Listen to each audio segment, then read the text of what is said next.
Так получилось, что это ингуши, и мне нет нужды говорить тебе, что я на стороне тех народов, которые не имеют голоса в этом мире и которые не знают, как вести себя там, где бал правят журналисты.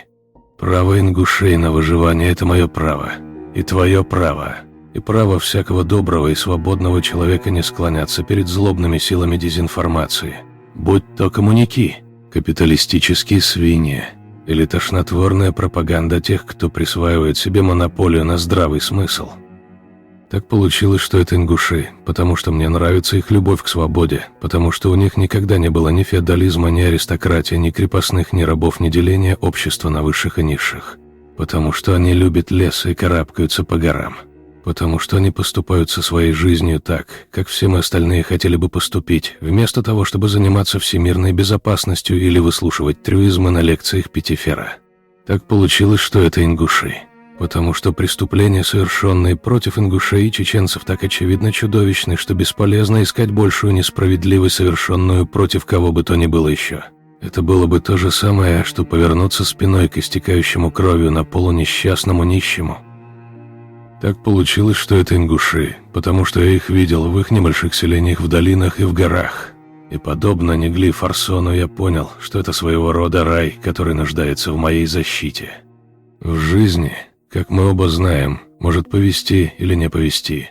Все зависит от того, кого и когда ты встретишь, и от того, что ты можешь отдать другому.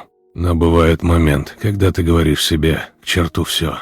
Вот отсюда я начинаю свой путь, вот, на этом самом месте. Ты помнишь снимки стариков в их огромных меховых шапках и в бурках? Так вот, на Северном Кавказе есть обычай. Когда в неравном бою воин окружен врагами, он бросает на землю свою бурку, встает на нее, и этим словно говорит, что не отступит ни на шаг с клочка земли, накрытого его буркой. А я бросил бы свою бурку где-то по дороге на Владикавказ ясным зимним днем, когда мне казалось, что передо мной все мироздание, которое ждет моего прихода, с каким бы риском он ни был связан и какой бы ценой мне не обошелся. Так получилось, что это ингуши, потому что они олицетворяют для меня все самое несчастное в нашем мире, пережившем холодную войну. Всю эпоху холодной войны мы кричали на всех углах, что защищаем слабого от напавшего на него громилы. Так вот, это была наглая ложь.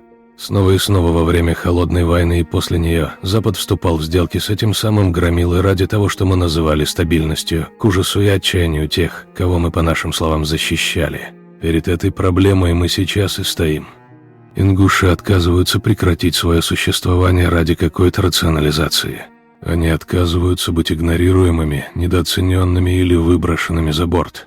И они сражаются, осознавая это или нет, против преступного сговора между прогнившей русской империей, идущей в старую дуду, и руководством Запада, которое перед лицом всего остального мира демонстрирует безразличие к своей хваленой христианской морали. За это буду сражаться теперь и я.